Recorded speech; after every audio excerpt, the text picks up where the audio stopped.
Can you check my maths on this, because I'm not a maths brain. So I'm comparing a lightweight e-bike, so new, like a modern SL Fazua motor, Heckler SL, with something else that's new, which is the gas SRAM, full fat, big power. And I want to know power to weight and percentages.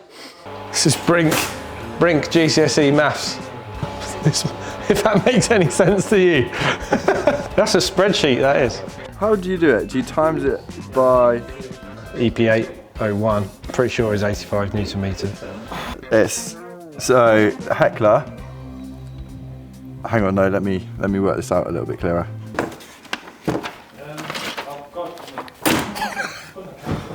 Oh, those Percy pigs.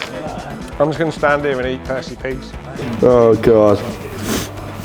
So you just add that to that? Is that right? So I've got it. Yeah. Why do we need an average? 78 and then 1.6, no, 0.12323. Is that right? Percent. Some miscellaneous maths later. We've ended up at 7.2%.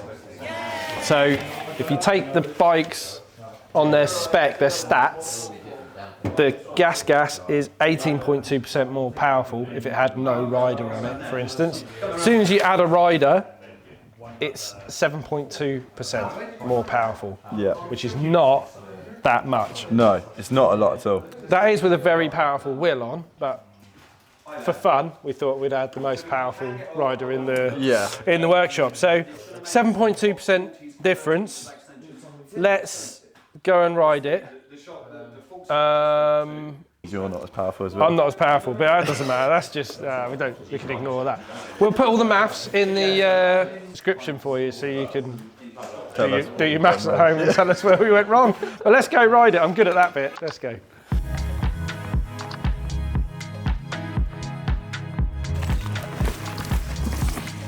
So we're at a new track, which I've ridden a couple of times, but it's pretty atypical backwoods of our local woods. So a good testing ground. I've ridden here lots. I know how bikes react here, so it's a very good place to test a bike.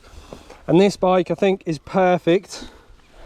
150mm rear travel, 160 front. Let's see what it's like on a downhill. Oh, it's not overgrown.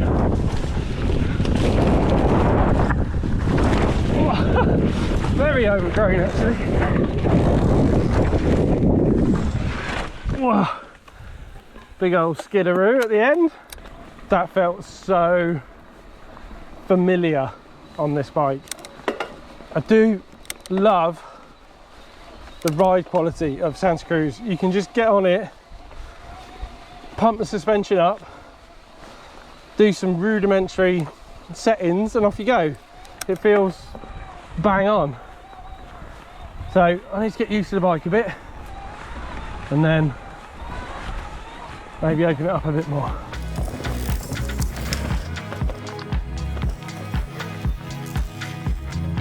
Wow, it's very rearward focus. You're really on the rear wheel and just like loading the rear wheel up and then going light.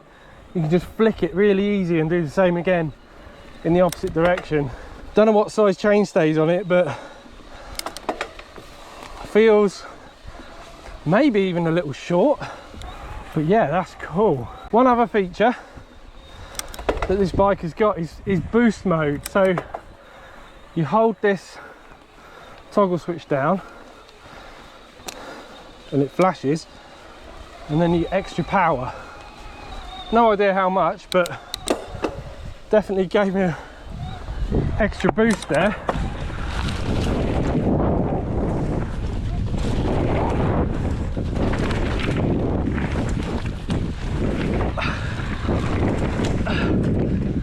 If you just want to do laps of your favourite downhill track, this is the bike. because it's just a little bit of assist on the way up. I say a little, it's pretty good. But you get just a lighter weight bike. There's almost 5 kilos light, almost 5 kilos lighter on this bike. And this is the CS, so it's not even the posh spec one with all the carbon bits, so you can make it even lighter. But yeah, very impressed so far. So let's try something a bit faster. Pedaling. Off it. Oh, oh, it's slippy. Oh, that's a cool track. That's a cool track. I love the faster stuff. That's absolutely mega.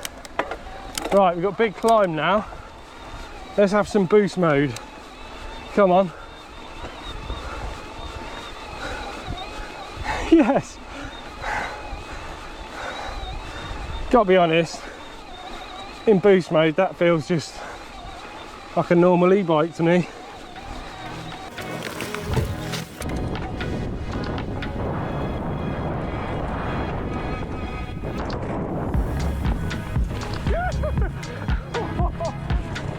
Almost lost it. So we've ridden a bit of fast, we've ridden a bit of tight tech. Let's ride something steep.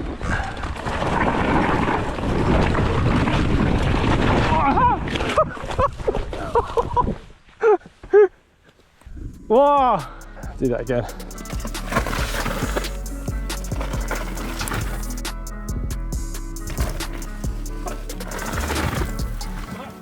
Every now and then I ride a bike that just suits my style of riding, the way I like a bike to feel. And this time it happens to be a lightweight e-bike. I think if you were going to have one bike, this is the one. You can jump it, you can trail ride it, it descends really well, it climbs really well, it's hyper good quality. The motor's amazing, loads of torque, loads of power, it's stable, it's got grip, it brakes really well. There's nothing that this bike can't do, really. I think that is the perfect bike. That if you're someone that likes to go to the bike park and do laps of your favourite track, it's maybe not the fastest bike if you want to do the fastest possible e-bike lap of like a flat cross-country loop, for instance. It's not going to be as fast, it's not got as much power. But if you enjoy the descents, this is the one. It's unreal. And I'm very stoked to be riding a Santa Cruz again, because the ride quality is unparalleled. They're very, very cool bikes, which means I've got to buy one now. And I know I say that at the end of every video, but I am going to buy one. So next video will probably be my Santa Cruz Heckler covered in new cool bits. So tune back in for that. But for now, cheers guys.